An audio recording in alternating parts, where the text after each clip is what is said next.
Cândido Mariano da Silva Rondon tinha 1,77 m de altura, era forte, atlético e com uma cara de poucos amigos. Ele se tornou um engenheiro militar e sertanista brasileiro, famoso por sua exploração que saiu de Mato Grosso à Bacia Amazônica. Além de prestar apoio vitalício às populações indígenas brasileiras, ele jurou que nunca mataria outro ser humano, nem mesmo em legítima defesa. Muitos podem conhecê-lo da nota de 1.000 cruzeiros, que circulou de 31 de maio de 1990 a 15 de setembro de 1994, mas eu garanto a você que ele foi muito mais do que apenas um rosto estampado numa cédula. Essa é a história do Marechal Cândido Rondon.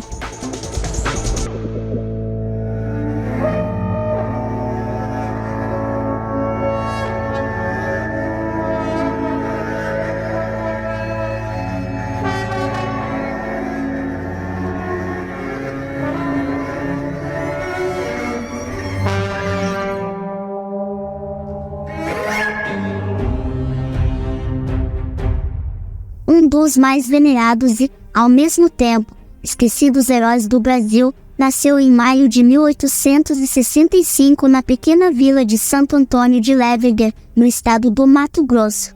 Seu pai era um brasileiro de ascendência portuguesa e sua mãe, um verdadeiro coquetel misturado de várias populações tribais de índios amazônicos nativos, mas praticamente tudo que essas duas pessoas fizeram pelo pequeno Rondon foi doar seu material genético, porque quando ele tinha apenas 2 anos de idade, ficou órfão de pai e mãe. Criado em extrema pobreza por seu tio, Rondon cresceu caçando sua própria comida e até comia carne de macaco. Quando tinha 16 anos, ele deixou as extensões inexploradas do Mato Grosso, viajou 5 semanas rio abaixo em uma canoa que ele mesmo havia feito após derrubar uma árvore com as próprias mãos, e chegou ao Rio de Janeiro a tempo de se alistar na academia militar. Ele chegou de mãos abanando e não tinha dinheiro suficiente para comprar comida ou roupas, então se viu obrigado a passar pela extenuante academia militar com muito sacrifício, se formando em engenharia e se tornando um respeitado oficial. Como um jovem tenente, Rondon meio que participou da Revolução Nacional que derrubou Dom Pedro II, o segundo e último imperador do Brasil. Ele finalmente teve a chance de liberar o seu lado engenheiro maluco e quando foi chamado para chefiar uma grande exploração, que mais tarde ficou conhecida como a Comissão Rondon, um ambicioso projeto nacional que visava instalar postes telegráficos e estabelecer uma linha de comunicação confiável entre as principais cidades costeiras brasileiras e pequenas vilas do interior. O pontapé inicial para a missão aconteceu no final do século XIX, quando o Paraguai decidiu lançar um ataque furtivo de invasão do Brasil, buscando reforçar sua posição como terceira potência e disputando territórios fronteiriços com Brasil e Argentina. O governo brasileiro percebeu que já havia tropas paraguaias marchando rumo a Mato Grosso. Uma ação que precisava ser evitada então, resolveram chamar o coronel Cândido Rondon, deram a ele algumas centenas de homens, enviaram-no para as extensões inexploradas de um dos mais traiçoeiros locais da Terra, a Amazônia, e disse para ele construir o maior retransmissor de telecomunicações do hemisfério sul, usando um grande carretel de fios e todas as árvores que conseguisse cortar enquanto estivesse na floresta. Rondon não deu a mínima para essa ordem, pois não queria apenas derrubar árvores, então ele pegou seu capacete, um rifle de caça e alguns cachorros e marchou com seu batalhão para um lugar que todos os exploradores estavam falando na época, Eldorado. Resumindo, ele usou todo o aparato do governo e financiamento nacional para conduzir a sua própria expedição científica. Durante 24 anos, Rondon fez centenas de expedições e percorreu cerca de 22.500 quilômetros de floresta, desenhando mapas, construindo pontes, fazendo medições, fundando cidades e vilas, basicamente abrindo caminho pela Amazônia como se fosse a coisa mais fácil do mundo. Tudo isso com uma dieta constante de fome, doenças, cachoeiras, vida selvagem e venenosa devoradora de homens e emboscadas surpresas de nativos caçadores irritados com lanças nas mãos. Rondon costumava entrar na floresta com 80 ou 100 homens e voltava um ano depois com apenas 20 ou 30, todos com cara de morto-vivo. terrivelmente queimados pelo sol e quase nus, rastejando de joelhos e implorando por água potável. Enquanto o Marechal parecia ter apenas passado um final de semana na praia. Como você provavelmente pode imaginar, fazer uma exploração com ele era mais ou menos considerado uma punição para qualquer soldado e poucos se voluntariavam ou tinham coragem. Sempre que pedia ao seu superior que enviasse soldados para acompanhá-lo em suas missões, as Forças Armadas brasileiras ofereciam os seus melhores homens, mas com o passar dos anos, começaram a enviar para ele um bando de condenados ou criminosos de guerra. A maioria deles não pensaria duas vezes em saquear Rondon nos rins com um garfo e roubar seus pertences, mas como suas vidas dependiam dele, todos acabaram se tornando fiéis. Durante 25 anos ele explorou tudo o que via pela frente e distribuiu 1.800 quilômetros de postes telegráficos.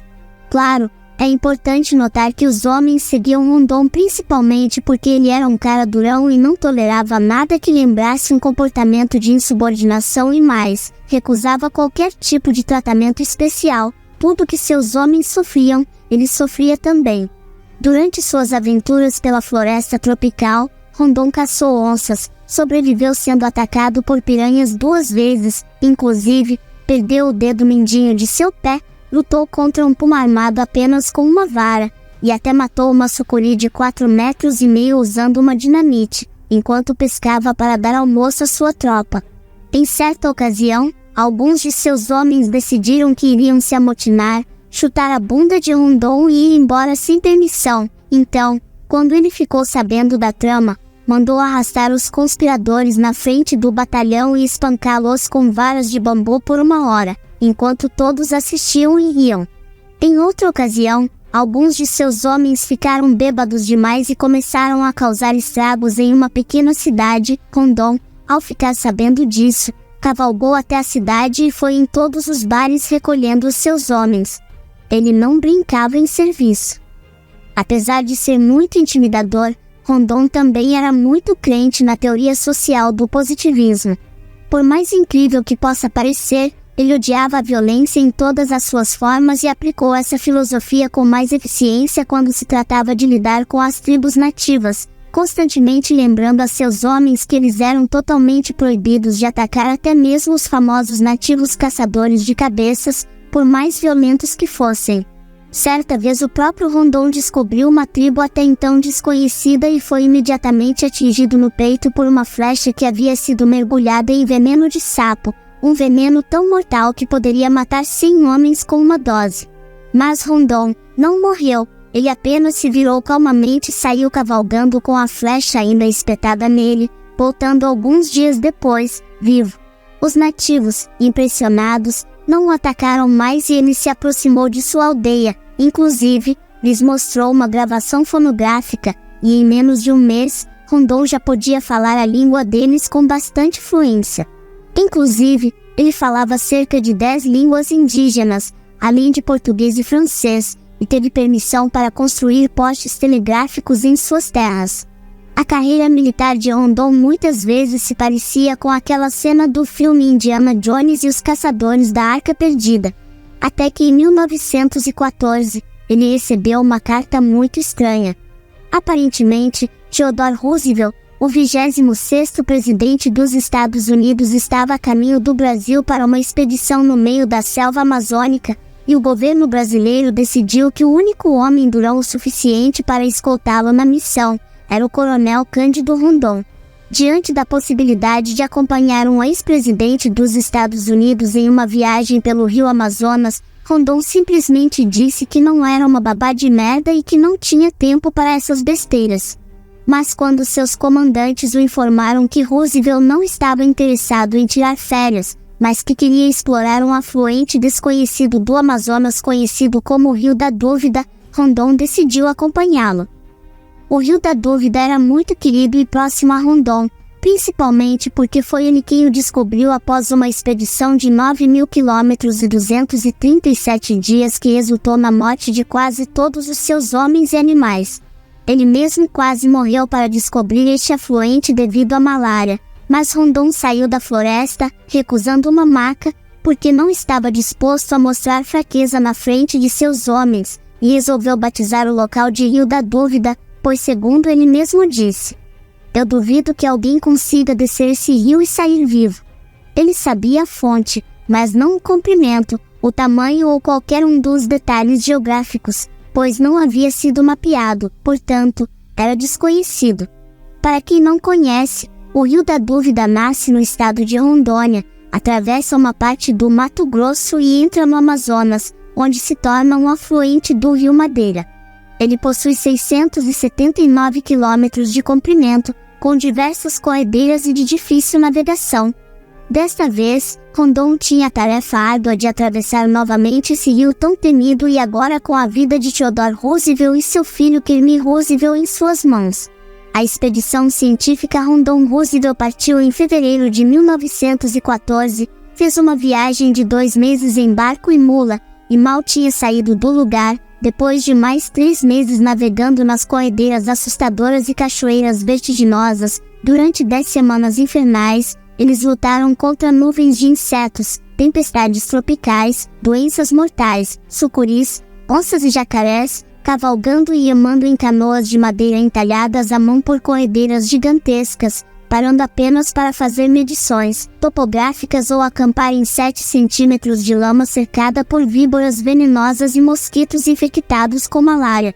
Roosevelt machucou a perna, que infeccionou, e ele quase morreu de malária.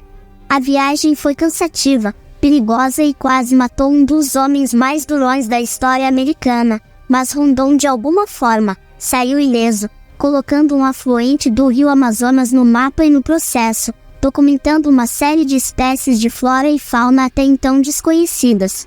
Rondon, sempre modesto, decidiu depois que terminaram, mudar o nome do rio para Rio Theodore Roosevelt, em homenagem ao seu mais novo amigo.